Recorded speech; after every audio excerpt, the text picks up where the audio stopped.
Nick Kalogirou basically is the VP for Sales at Cofence in the Australia and Pacific region. Nick is responsible for helping organisations build on their security strategy through the APAC region by making humans part of the solution in every company in dealing with cyber threats. With over 15 years in leadership roles throughout the globe, he loves building strong relationships with customers of all sizes.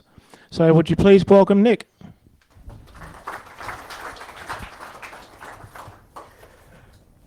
Firstly, thank you, James, and it's probably the only time I've ever been introduced with the correct pronunciation of my surname, so it's not an easy one, but you got it right. Well done, James. So before we get into the topic, I just want to talk a little bit about our company. Our company has a new name. We're known, and we've got the shirt, we're called Cofence. But prior to that, and since 2008, we were called Phishing. So we were a company that established in 2008. We were a security awareness company where we help companies by simulating attacks into their organisation for their benefit. Our headquarter is in Leesburg in Virginia, near Washington, DC. We have offices throughout New York, San Francisco, London, Dubai. I look after the offices for Singapore, Japan, and Melbourne.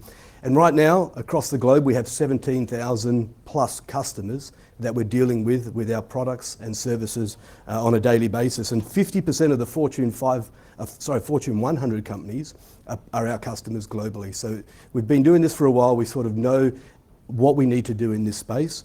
We've got 27 million seats as part of those 17,000 customers using our products, using our button that we have, our reporter button, which we'll go into. And as we said, over 170 companies.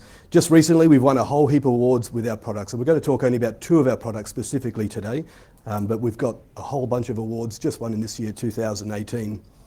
Now, we changed our name from PhishMe to Cofence. You can see just on the right-hand side of this slide, because we started in 2008, and as a company, we were the leaders in simulation, in attacks into companies. But it became a commoditized product. Lots of companies were taking it and doing it themselves. A lot of competitors ventured into this space, but they weren't really giving it justice. They were just doing bits and pieces of what we were doing. So to separate ourselves from them, we changed our name. We're now called Cofence, and it's mainly because of a collaboration, cooperative, and collective defense organization. And we're North American, so that's why defense is spelled wrong. Should have a C in there. So we're Cofence with a C in Australia, but with an S around the rest of the world. So that's a little bit about us as an organisation. As I said, we have been around for quite a while. Now, one of the things that we often, when we talk to our customers, we know that they have systems in place. We know that they want to protect phishing attacks on their organisation. But it doesn't matter how good the perimeter defences that you have in place are, some malicious emails still get through. And we see that in every organisation we've ever dealt with. We know there's a stack. We know there's different levels of defence. You put hardware in place, some software algorithms, some other bits and pieces. We don't play in that top level space. So we're not an endpoint. We don't play in that environment, in that arena. Where we play is in the user preparation, the user experience. So we want your staff to become a member of your defense force, to become active in helping protect your organisation from the different types of attacks out there. So we play in that tier 2, tier 3 user preparation and user generated detection space. Throughout the course of this discussion now, we're going to look at 5 topics or 5 areas. We're going to look at how you can introduce and communicate a program to help with your defense system. We're going to look at the reason why we need consistent simulations. We've had lots of organisations come to us and they say, you know, as part of our requirements, legislative requirements, we need to do one attack into our organisation to benchmark, to see how well we're going, to see what happens. One attack doesn't help defend your organisation. We're going to talk about that as well. We're going to talk about reporting. This is the biggest part of our organisation. What we want is your staff to become reporters, reporting every incident they see. In a lot of cases, you get an email into your organisation and you might have a process in place where it looks like a phishing attack. You're not 100% sure. You forget what the process is. Are you supposed to call IT? What do I do with it? Do I forward it to an inbox? If I forward it, the headers and footers are missing. So what do I do with this attack? In most cases that we've seen with people without a program in place, they just hit the delete button, and that doesn't help any organisation at all. So we'll talk about the reporting culture.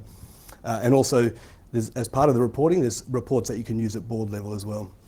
And then tips for increasing engagement. No point in rolling this out if you don't want to get every single staff member engaged in your organisation. So some of the statistics we're going to talk about is around the 27 million users that we have. So the statistics that we have are real statistics that come from our current customer base. I did mention before, there's 4 key products in our organisation. So we were called PhishMe. We've now taken Cofence as a name, but we kept PhishMe as a product. So the main product we're going to talk about is Cofence PhishMe, and then the Cofence Reporter button. The other 2 products are very exciting products. We don't have time to go into detail with them today, but we are here for the rest of this afternoon and tomorrow. Triage and Intelligence are amazing products that can really help SOCs in preparing and delivering those attacks, or stopping those attacks. So let's start with introducing and communicating the program. You know, a lot of companies, when they want to put this in place to get a benchmark, they don't tell anyone in their organisation they're doing it. So they launch a product like ours, they send a simulation out into the wild, into their employees. Staff aren't aware of it, they don't know what to do with it, they get tricked into clicking on it. And that's not what we encourage. Actually, there was a university in Western Australia, a new CISO started. He had this product as a trial, and you can customize our product quite intensely. So what he did was send out a simulated attack, which was a link and a picture of himself, and said, if you want to know more about our new CISO, click this link. That link was a phishing attack, a simulated phishing attack, so there was no danger to it. 92% of the people that email went out clicked it. Why wouldn't you? You want to know about your CISO, so you click on it. That wasn't a good way to get the staff engaged and get them ready for what was going on. So for us, we tell you to announce the program ahead of time.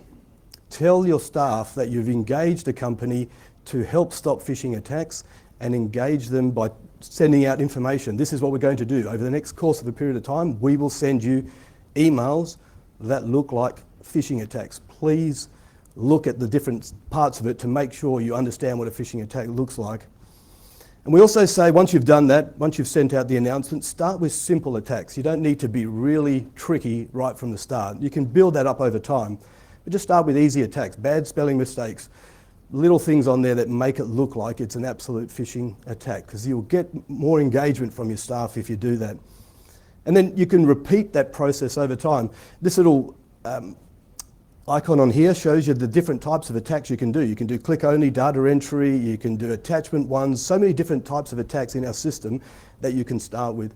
So a nice easy phishing one with lots of spelling mistakes, looks like it's come from a proper phisher who's not learned English very well. You can start with that, and you'll probably get a lot more engagement from your team members. So how many attacks do you do? We said don't just do one a year. From what we see, best practice is to just consistently send them out. It doesn't take long to create the scenarios to send out, but when you first launch it, target all users. And then if you find someone in that group that was an offender, you can segregate that down and just target the reoffenders. So these are the ones that fell for it. Target them again with something similar, just see how they fall for it. Then you can do it by department, do your HR, do your finance. The ones that say we don't want it are the CEOs, CFOs, all the C-level people. They say don't send it to us, but they're the ones that really need it the most. So don't exclude them from your company. Set out the plan, set out the different types of attacks you're going to do. You can even set up the whole course in our system in 12 months. It takes you 2 hours to do the whole year, and you just edit it along the way. But it's very simple to use. But if you do one attack, you're not getting the engagement. You're not getting the desire to make your team members part of your defence program. When you have our simulation, what comes with it is an easy way to report. So as I said before, you might see an attack now in your organisation. You've got to try and remember, what's our process for dealing with this attack? Who do I send it to? How do I send it to make sure they get all the information? Where we spoke about 27 million users, this little button here is what makes us have 27 million users. So this is a little plugin. It's actually globally, it's the number 2 downloaded product with Microsoft. And because of that, Microsoft are working with us on a daily basis to make sure it's updated, it's got all the right information on there. What you do is you click that button. That's all your staff has to do. Click it. That goes as a full attachment with all the headers and footers through to wherever you want it to go. You can either send it to your SOC, you can send it to your CEO, you can send it to us, you can send it wherever you want it to go, and it gives all the relevant information that can be used on Outlook, Office 365, Gmail. We've got it on mobile phone now, so I can just grab my phone if it looks fishy. I can just click on it straight from my mobile phone, and then it goes through to the SOC. The SOC can investigate that information. Now, before I was talking about a product called Triage, one of the ones we're not talking about, just to give you a very quick overview. If you have a 20,000 team organization and you've got engagement now and people starting to click those emails, forward them on to the right people, that's a lot of emails going through to your SOC. Our Triage product collates them all, puts them in clusters and makes them easier to deal with the SOC. So don't get scared if you think you're going to implement this and it's going to be a lot of emails that go through to your SOC. We have another product that deals with that. So good companies that are doing this, what does it tell us about how they're protecting themselves from their organization? Well, we can see here on the left-hand side, the two bar graphs. So the blue is susceptibility rate and the red is the reporter rate. So if you launch this as a product, you're doing less than 20 scenarios in a year, you're going to have about 13% of your staff actually clicking the reporter rate. But if you do more than 20 scenarios in a year, you start this process well, you educate the team, you tell them what's happening, and you send this out, more and more of your staff get fully engaged and they start clicking that reporter button. We all know the criminals, they just need one person to fall for a phishing attack and they can get lots of money. They can do lots of damage to your organization. One reporter, that's all you need. One reporter for your stock to stop that threat into your organization. So this is why we want to engage as much as your staff as possible. We also encourage you to gamify it. There's a lot of companies around the world that the first 100 people get a coffee voucher to Starbucks or whatever, that's horrible coffee. So whatever good coffee's out there, they get a voucher, come and see us. They keep a tally board on the intranet of all the ones that are reporting well, because we found the more people that are engaged in this and reporting this, the threats into your organization reduce over time. This goes over a 5-year period, and you can see the red again is the reporter button. So the longer you do it, the reporting culture goes up a lot more. There's a gap there in the middle. At 3 years, it goes back to 13%. So this company started off really easy attacks. They launched the program well. They built up over 3 years their attacks to be harder and harder to recognize. They went really hard in the third year, and it was hard for people to actually recognize it, and a lot of people actually succumbed to that attack. But then they went back a little bit easier again, and it started to grow. And as we said before, the types of attacks, you can customize them, you can do them whatever they like to make it look like it's come from your organization or external of your organization. But when you're focusing on that reporting, you keep the resilience, you keep your protection in place a lot better. Some companies use the draconian method of there's consequences if you fall for a phishing attack. So we've launched this, we want to test the company, and then they find that people clicked on that simulation.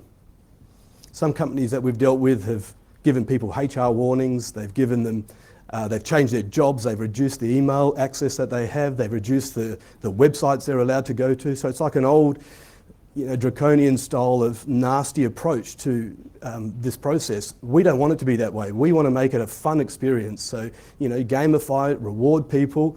And if you do that, the more rewards that you put in place, the more that you tell people, fantastic, this is well done. There's a customizable screen. So if they click that reporter button, they get a message back immediately if it's a simulation. If it's a simulation, you can customize that screen to say whatever you want it to say. You can say, fantastic, great, you are the first person or the third person, or you're in the top 10, so you get to come and pick up a coffee reward. You can say whatever you want on there. And when people get that reward, they get that recognition, they start using it a lot more. We had one company say, you fell for this simulation attack, go see a HR person. That's not the type of thing that you want to do. You want to really reward their effort. You've put this in place, you're doing it for a reason, to make the people that you have working for you enjoy the process. And we've found that the engagement increased 58% faster for those companies that do have a reward program in place. They do let their staff know. We've got companies, I think there's one in Australia, they give out a big chocolate fish from Lindt Coffee. So they buy a heap of those, you report, they'll deliver you to the office a Lindt chocolate fish. So you've caught the fish, so they'll give you something. In different parts of the world, there's different things. There's vouchers for buying swag online on their company, but there's a whole bunch of different programs. So the more you reward your staff using this, the more you will have the better your results will be coming in. And the biggest thing you want to do is drop that susceptibility rate. And you do that by having that engagement program in place. Once you launch this into place, we have reports. So a lot of organisations go, we're spending money, it's costing a lot to put this in place. What are the results? What do we get back from it? There's so many different types of reports. You get the resiliency rate trending. You also get a benchmarking. So if you're a university, you're a bank, you're a insurance company, whatever you are, you get benchmarked into all the companies that we have across the globe, and you get a benchmark to know how you're faring compared to the same type of product that you have. You get the repeat susceptibility analysis reports, and these are all already inbuilt into the system. So over a quarter, you can pull these reports out, send them to the board, and it's all done for you. The hard work is done. There's nothing for you guys that you need to do once you've implemented this. So again, you want to resolve to focus on resilience. Because the reporting is a behaviour you want to increase, you want to focus on those that fall susceptible or those that don't even report. A lot of people still today will just see an email, they think it's fishy, they don't know what to do, so they delete it. And they're the ones you want to focus on. You want to educate them.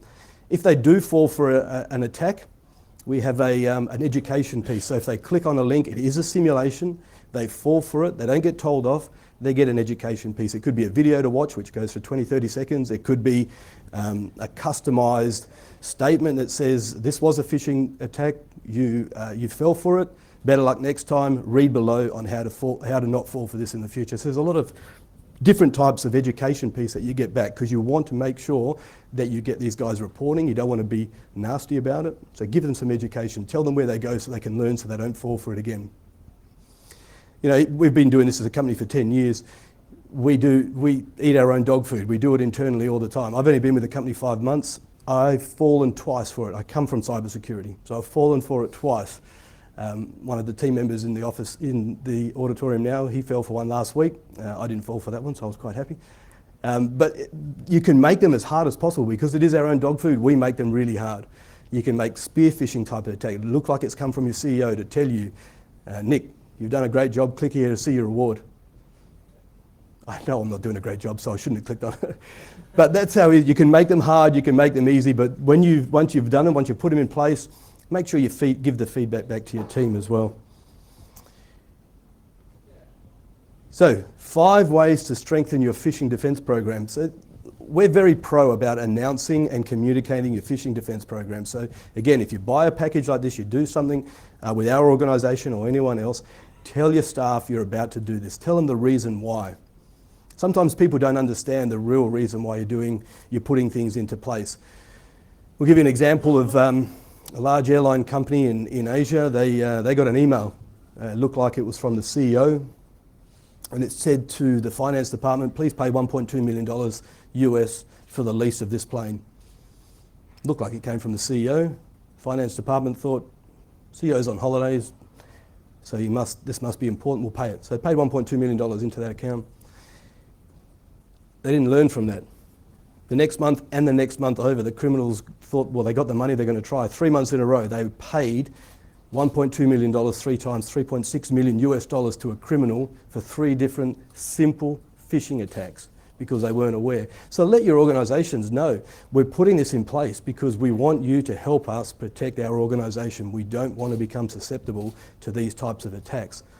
And as we said, one phishing attack, you only need one person to click on it, or one person to report it. So we want everyone reporting, because the more that you report, the better it is for your organisation, but you only need that one to get the ball rolling. Be consistent and run frequent simulations using active threats. Our system is very customisable. We have 1,000 templates built in there, and they're built in and changed on a very regular basis. It's Ramadan at the moment throughout the Middle East. There's a whole heap of attacks for our Middle Eastern customers around Ramadan. AFL Grand Final in Melbourne will come soon. There'll be stuff on those. State of origin, there'll be stuff on those, so that we localise them to have them all pre-built in there. But you can start from scratch. You can create your own company one. You can put all the templates in there. You can put pictures, images. You can make it look as real as you like. It's fully customisable. So put them in to how they suit your organisation. What are you susceptible? Is it a ransomware? Is it a phishing? What type of attack is coming in? So put them in place. Communicate often. Communicate with your SOC as well. So we're about to do this SOC. You should get a whole bunch of emails come through to your inbox, so they're fully aware of what's going on. And give your end users the ability to easily report suspicious emails. There's lots of organisations now that do this. Since 2008, we were the first. Lots of them out there, they don't have the button. You've still got a process of, copy that email as an attachment, put it into another email, send it through to our SOC. So that's not easy for your staff to remember the process. It's not easy for them to know, who do I send it to once I've got it? What's the email address? Is it fraud at my organisation? I don't know what it is. We make it easy. Click a button. That button's very easy, as I said, to use and very easy to implement as well. And then determine the fun stuff that you can do to reward the guys. It can be anything, gift cards, chocolate, doesn't matter what you put in place. You can put anything in place as long as your staff feel rewarded when they use that reporter button. It doesn't have to be the first, it can be 500 people could be reporting that information, but as long as you're getting it reported and as long as they're feeling engaged as a staff member, you'll help build that susceptibility. And then make sure you're tracking and reporting results and making changes to your programs as needed. So, once this is in place, it's not a set and forget. There's lots of different scenarios that take place. If there's a new type of threat, we will build a template and put it in there. So work with your SOC teams, work with the type of attacks that you're seeing in the market, build your simulations and scenarios to replicate what your organisation is like, and then report those results back to the organisation. So we ran you've told them that we're running a simulation, you can go back to them and say we've run it. 73% of the organisation fell for the attack. This percent didn't, this percent reported it. Give all the information back. And as you grow using the information, using the tools, you will see the changes come down. You'll see that instead of 73% of not using it, you'll see that dwindle down to 10, 15, 20%. And that's what we want. You want to protect that organisation by putting these things in place. So the key takeaway that we have is your end goal should be to reduce end user susceptibility and increase your company's overall resiliency to phishing attacks. You'll get them. You can't stop them. Phishing attacks will keep coming through. Doesn't matter how much money you spend on your defence, they will come through. It's how you as an organisation will deal with those, how the fastest way to protect yourself against these type of attacks. That's how our organisation can help. And as we mentioned before, we've got a lot of users around the globe that do this. We get a lot of information back. Our fourth product is on intelligence. So every time there's an attack, every time we deal with these companies, they go into our intelligence reporting, and we can feed that information back to you specific for your organisation as well, or your sector, business sector. So that's it. So thank you very much for your time. And if you have any questions, fire them away. If they're technical, I'm sorry if I can't answer them. Yeah, thanks very much. So yes, do we have any questions, please? I've got a mic here I can pass around. Sorry, it's a bit hard to see with the lights once again. Come on, I'm sure there's one. What's the most common wire fraud you're seeing coming through the systems at the moment? Which fraud? Wire frauds. Attempts to persuade people to make illegal payments. So the number one we're seeing actually the last 3 or 4 weeks, we're seeing Office 365 takeovers. So someone will break into Office 365, get that information, so they're actually sending real live emails to organisations. There was one, I was talking to my sales director, I think he's left the room now, but there's a large company here in Australia. It's very clever. You have to take your hat off to the criminals when they're this clever. So they hacked in, they got a Office 365 credentials for a senior level organisation, senior level member of an organisation. We can't say who it is. They monitored that inbox for a period of time. They monitored it to understand what was going on. That inbox gave them the idea that there's a bonus being paid soon. So they were able to then auto-delete every email that was coming in to that senior level inbox, went into a delete folder. The criminals looked at the deleted folder, kept the information they want, and then put everything back in unread into the inbox. They found out this bonus structure, so then they sent an email to all their staff members from the CEO saying you need to update, your bonus is coming out soon, update your bank details onto this phishing website, onto this website, which was a phishing website. If the person thought, why would the CEO tell me to do this? And they responded or sent that email anywhere else, they created rules within that Office 365 to say if it said fraud or why are we doing this, they put a whole bunch of rules in. Those emails never got to where they intended to, they just went to another deleted folder.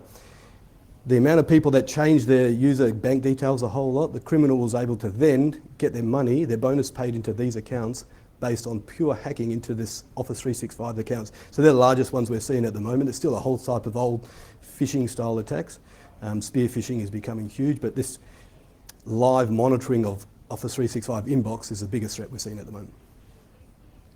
Thank you very much for the question, and thanks for the answer, Nick. No problem. Any other questions? Yep, okay. I was just wondering what you think are the top 3 most effective metrics to measure the success of phishing campaigns. We've been running phishing campaigns for a number of years now, and while we have a few metrics that we've settled on, some of the metrics that we thought were great were perhaps not so great. For example, the number of people reporting. Okay, so it's a great metric, fine, yeah, but what's the KPI there? Do you know you're looking for an increase? Yes, or maybe no. Are you looking for a decrease? Yes, no. So we're finding it a little bit difficult to put the metrics that matter up to the C-suite, you know, so. Sure. Yeah. I'll go back a few slides, if I can. So the main ones that when we go back to C-level, in all the companies that we deal with, so how many people are susceptible to these type of threats? That's what we want to know. And you can measure them by attack. So is it a phishing with a phishing link? Is it a fish with a bait? Is it a fish with an attachment? Which ones are they falling for most likely within your organization? Then the second one we have is the reporter. We want to, but try and give us what you believe is acceptable. So if you are hacked, you know, GRDP is out now, so how much information do you want to get out there that you're giving, not only to us, but if you run this itself in the cloud, it could be hacked by somebody. Okay, thanks very much for the questions. Let's all thank Nick for the great presentation.